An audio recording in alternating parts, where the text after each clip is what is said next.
एक press reporter ने एक फिलिस्तीनी बच्ची से, मुफ्ती साहब 13-14 साल की वो बच्ची थी, गौर से सुनो, चेहरे पर हिजाब लगाई हुई थी, सिर्फ आंख नजर आ रही थी। गौर से सुनो मेरी बात, तकरीर करने का शौक नहीं है मुझको, सिर्फ आंख नजर आ रही थी। पूछा था प्रेस रिपोर्टर ने कि सुनने में आया है कि तुम लोग रात में अपने घरों में सोती हो तो नकाब पहनकर, चेहरे पर हिजाब लगाकर, क्या ये सही है? उस बच्ची ने कहा था कि हाँ, हम लोग जब रात में अपने घरों में सोते हैं तो नकाब पहनकर, चेहरे पर हिजाब लगाकर। कहा क्यों भाई? आज दुनिया में मुस्लिम लड़कियां नहीं है, कोई भी जवान लड़की हो, कोई भी औरत हो, अपने घर में चेहरे पर नकाब लगा, चेहरे पर हिजाब लगाकर और नकाब पहनकर नहीं रहती, नहीं सोती हो। तुम लोग क्यों सोती हो? उसने पूछा था प्रेस रिपोर्टर से, एक बात बताओ, क्या इस्राइल का हमला पूरी दुनिया पर हो रहा है या सिर्फ फिलिस्तीन पर हो रहा है? वाह वाह, गौर से सुनना अपनी बहन बेटियों को जलसे में, मेले में, ठेले में बगैर नकाब के, बगैर हिजाब के भेजने वालों, सुनो, बंद करो, बंद करो, बहुत हो चुका है। कहा बोलो क्यों? कहा कि सिर्फ फिलिस्तीन पे हमला हो रहा है। तब उस बच्ची ने पूछा था, एक बात बताओ कि इस्राइल के बम गिरने का कोई टाइम है? कहा नहीं।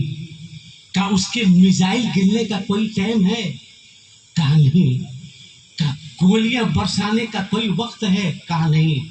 उस बच्ची ने जवाब दिया था कि हम लोग इसलिए चेहरे पर हिजाब लगाकर और नकाब लगाकर अपने घरों में सोते हैं कि जिस घर में सोए हों कहीं इस्राइल का बम उसी घर पर ना गिर जाए और हम लोग की मौत हो जाए।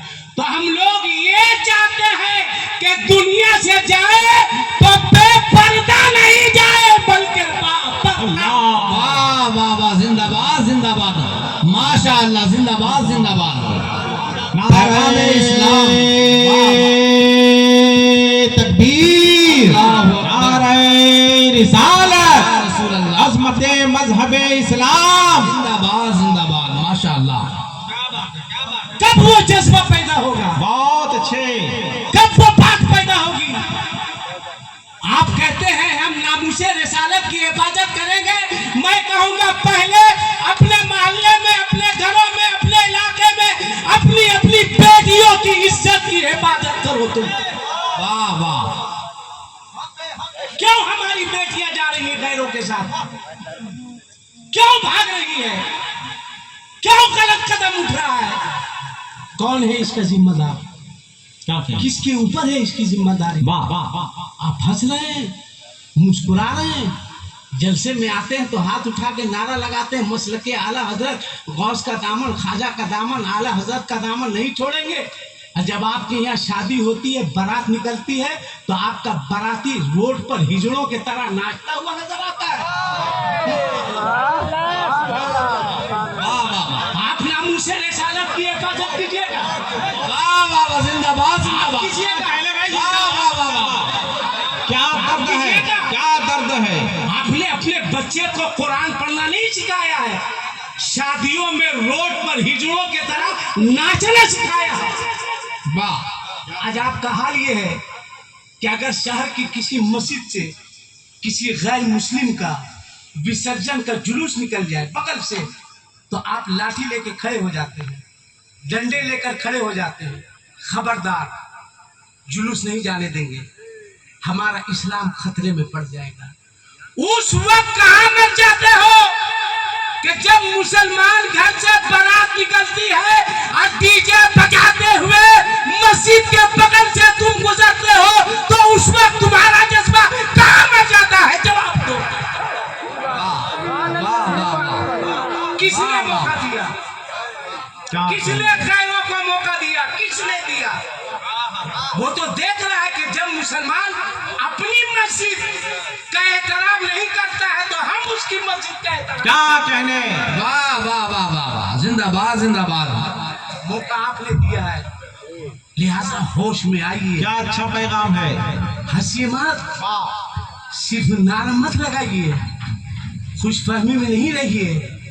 आने वाला वक्त है तेरे इम्तिहान का, इसलिए कोशिश कीजिए आप मुसलमान बने। खुदा की कसम, जिस दिन मुसलमान अल्लाह के आगे झुकने लगेगा, क्या कहने, दुनिया की सारी ताकतें उसके आगे झुकती नजर आए। बेशक, सुभान अल्लाह, सुभान अल्लाह।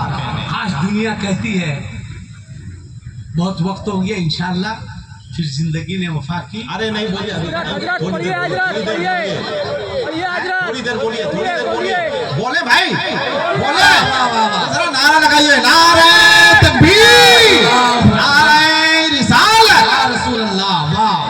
जिंदाबाद जिंदाबाद। बैठे बेटा, सुनो, बोले हजरत, माशाअल्लाह।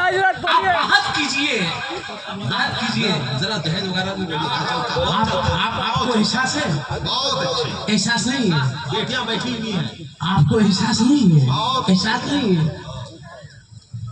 ईद के दिन, हजरत ईद के दिन हमारी बच्चियां दूसरे के घर सेवई खाने के बहाने निकली और वो गैर मुस्लिम लड़के के साथ फरार। देखिए, ये खैनी लगा रहे हैं, हम कहें फरार हो गई, ये खैनी ठोक रहे हैं। ठोको ठोको ठोको ठोको ठोको, जितना चाहो ठोको। अब अदब कहाँ है भाई? अब एहतराम नहीं है। पूछिए हमारे बुजुर्ग आलिम दीन है, गलत बोले तो बंदूक से गोली मार दीजिए।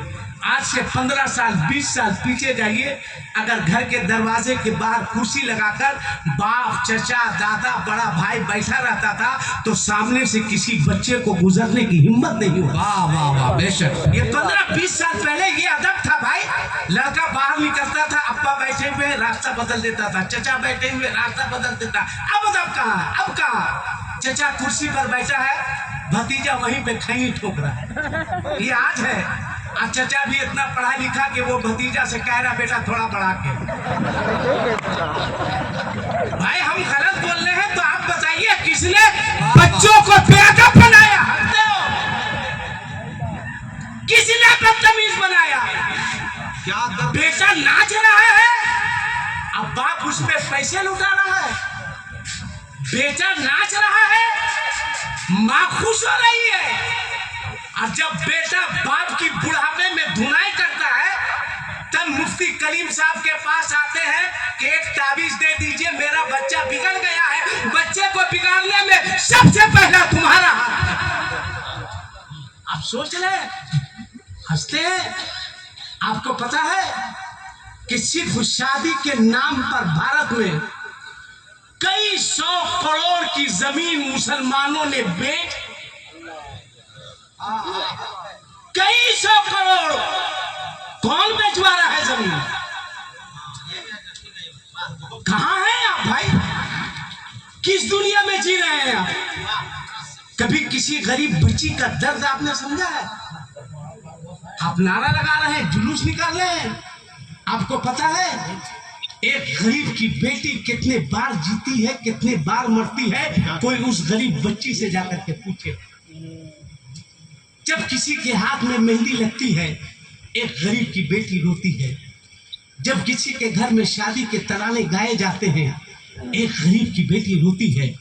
जब किसी के घर से शादी की डोली उठती है, एक गरीब की बेटी रोती है, आंसू बहाती है। कभी आपने सोचा कि कल कयामत के मैदान में अगर ये गरीब बच्चियां दिल पे हाथ रखो, सोचो, बंद करो जरा, अगर ये गरीब बच्चियां कयामत के मैदान में अपने आका की बारगाह में पहुंचकर अर्ज करेगी, या रसूल अल्लाह, वमा अर्सलनाका इल्ला रहमतल लिल आलमीन, अल्लाह ने आपको सारी कायनात के लिए रहमत बनाकर भेजा था।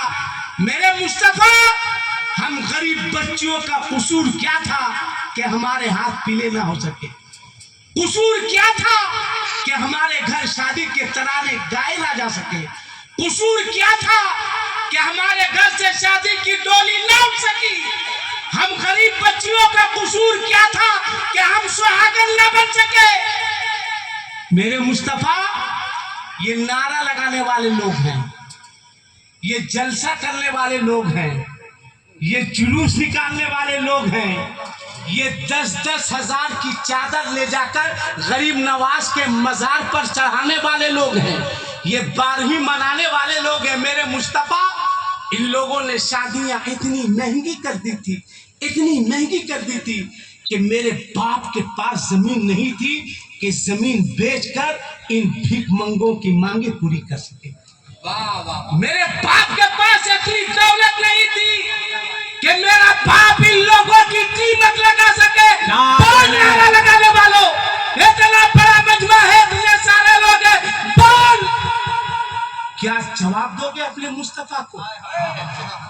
कौन सा चेहरा लेकर पुलसिरात के करीब कौसर का जाम पी ले जाओगे? कौन सा चेहरा लेकर पुलसिरात के करीब जाओगे? कौन सा चेहरा लेकर मीजान के करीब जाओगे? सोचो भाई, हाथ सीने पे हाथ रख के मेरा पैगाम लेते जाओ। ऐ लोगों, मैं इजाजत देता हूं, मैं इजाजत देता हूं तुमको कि तुम मांगो, मैं इजाजत देता हूं, मांगो, जितना चाहो उतना मांगो, और जितना मांगोगे उससे ज्यादा मिलेगा। मगर आज के बाद लड़की के बाप से नहीं मांगना, मस्जिद में जाकर सजदों के जरिए अपने परवरदिगार से। वाह, जिंदाबाद, नारे तकबीर।